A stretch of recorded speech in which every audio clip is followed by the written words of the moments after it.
नमस्कार। एसी गुरु के YouTube channel में आज एक बहुत ही ब्लॉकबस्टर वीडियो लेकर आया हूँ। आज की वीडियो में हम आपको ये बताने वाले हैं कि एक फ्रिज चल रही है और ठंडा बिल्कुल नहीं कर रही है, और अधिकांश हमारे घरों के फ्रिजों में यही समस्याएं आती हैं। तो ये सबसे इम्पोर्टेंट समस्या है दोस्तों। तो आशा करता हूँ कि मेरे वीडियो पे आप अंत तक बने रहकर इस समस्या का समाधान आप अच्छे तरीके से आप समझेंगे। तो समस्या हमारी क्या है, आइए अपनी समस्या को स्टार्ट करते हैं। समस्या ये हमारी है, फ्रिज चल रही है परंतु कूलिंग बिल्कुल प्राप्त नहीं हो रही है। इससे जो पहले हमने बताया था कि फ्रिज चल रही है, ठंडा कम कर रही है, उसके तमाम समस्याएं थी। लेकिन फ्रिज चल रही है और ठंडा बिल्कुल नहीं कर रही है, तो इसके मात्र और मात्र दो समस्या हो सकती है। वो दोनों समस्या कौन कौन से हो सकते हैं, आइए उसके बारे में आपको बताते हैं। तो समस्या नंबर एक, चोक होना, सिस्टम में चोक होना। अब सिस्टम में चोक होना क्या होता है, आपको पता है कि एसी व फ्रिज के पाइपों में गैसों का बहना यदि किसी भी कारण से रुक जाता है तो उस रुकने की प्रक्रिया को चोक कहते हैं। एक बार फिर से अपने टॉपिक को हम रिपीट करेंगे। पहली समस्या क्या थी, क्या हो सकती है, सिस्टम में चोक होना। मतलब चोक मतलब क्या होता है, चोक कैसा होता है, चोक कैसी बीमारी है, इसके बारे में जानते हैं।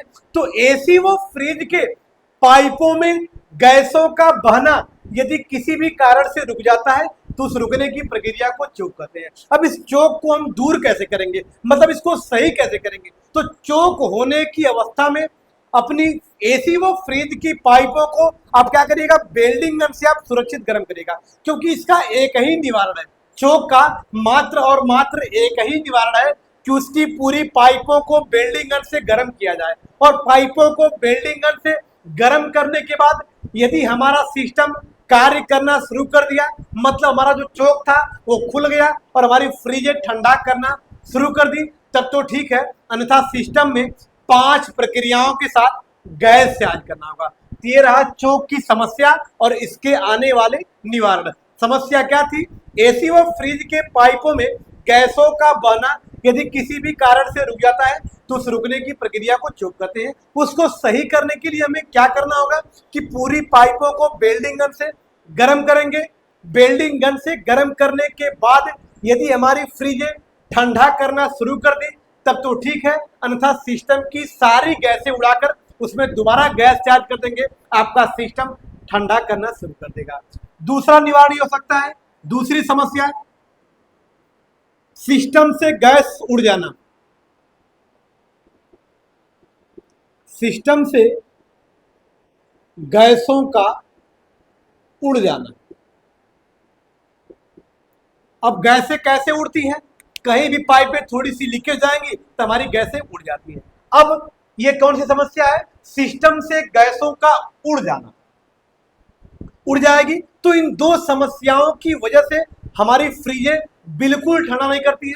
अब दोस्तों समस्या ये आ रही है कि हम पहचानेंगे कैसे कि हमारे सिस्टम में चोक हो गया है या सिस्टम से गैसें उड़ गई हैं। तो सबसे पहले यदि कस्टमर आपसे कह रहा है कि हमारी फ्रिज चल रही है, ठंडा बिल्कुल नहीं कर रही है, तो आपको पता है कि यही दोनों समस्या है। लेकिन इन दोनों में कौन समस्या है, आइए इसके बारे में जानते हैं। तो सबसे पहला काम आपको ये होगा कि पूरी फ्रिज की पाइपों को वेल्डिंग गन से गर्म करिएगा। चोक खुल गया तो ठीक है, नहीं खुलेगा तो भी गैस उड़ाना है। अगर गैस उड़ गई होगी तो उड़ी ही होगी। तो उसको जानने के लिए, कंफर्म करने के लिए क्या करेंगे, फ्रिज के कंप्रेसर के चार्जिंग लाइन को, ये वेरी वेरी इंपॉर्टेंट है। मेरा दावा है कि ये जानकारी पूरे यूट्यूब पे आपको नहीं मिलेगी। तो आशा करता हूं कि इस जानकारी को बेहतरीन तरीके से आप समझेंगे। तो करना क्या होगा, उसको जानने के लिए अपने फ्रिज के कंप्रेसर के चार्जिंग लाइन को आप आरी ब्लेड से काटिएगा। और आरी ब्लेड से काटने के दौरान यदि कंप्रेसर के चार्जिंग लाइन से, जहां से आप काट रहे थे, वहां से यदि गैसें निकल रही हैं तो सिस्टम में लीकेज नहीं था, बल्कि क्या था, चोक था। क्योंकि काटते समय अगर गैस उड़ रही है तो अगर गैस लीकेज रहती, अगर आपका सिस्टम लीकेज होता तो काटने के दौरान गैस नहीं निकलती। और यदि लीकेज नहीं रहेगा तो जैसे पाइप को काटेंगे वहां से गैस उड़ेगी, और गैस उड़ेगी तो समझ लीजिएगा कि सिस्टम में चोक था।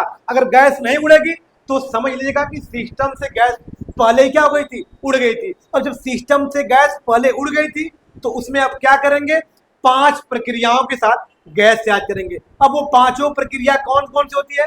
पहला होता है फ्लेक्सिंग करना, जिसमें पाइपों के अंदर का कचरा बाहर किया जाता है। आइए उसके बारे में आपको समझा दे रहा हूं थोड़ा थोड़ा। इस 5 प्रक्रिया में हम क्या करेंगे? पहली प्रक्रिया करेंगे दोस्तों फ्लेक्सिंग करना।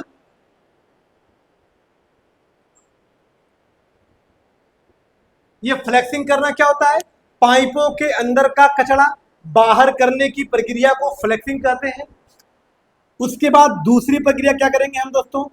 प्रेशर चढ़ाना। ये प्रेशर क्यों चढ़ाया जाता है? क्योंकि आपको पता है कि हमारी गैसें पहले से क्या हो गई थी? उड़ गई थी। अब गैसें उड़ गई थी तो सिस्टम में कहीं लीकेज था। अब उस लीकेज को ढूंढने के लिए उसमें क्या करेंगे? हम प्रेशर चढ़ाते हैं, ताकि अब जो गैस डालेंगे लीकेज चेक करके ही गैस डालेंगे, अन्यथा फिर हमारी गैसें क्या हो जाएंगी? उड़ जाएंगी। तो दुनिया के किसी भी सिस्टम में गैस डालने से पहले उसमें हवा भरकर उसका लीकेज चेक किया जाता है कि हमारी पाइपें कहीं लीकेज तो नहीं है। तो ये थी हमारी दूसरी प्रक्रिया। तीसरी प्रक्रिया क्या है दोस्तों? हमारी प्रेशर चढ़ाने के बाद तीसरी प्रक्रिया हमारी होती है वैक्यूम करना। तीसरी प्रक्रिया हमारी क्या है? वैक्यूम करना।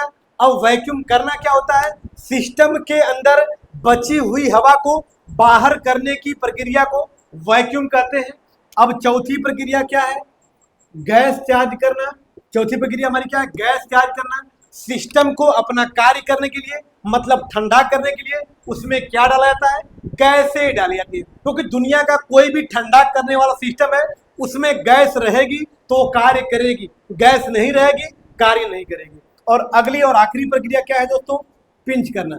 चूंकि अब ये प्रक्रिया बहुत कम हो रही है दोस्तों, क्योंकि अब की फ्रिजों में या एसीओ में क्या आ रहा है?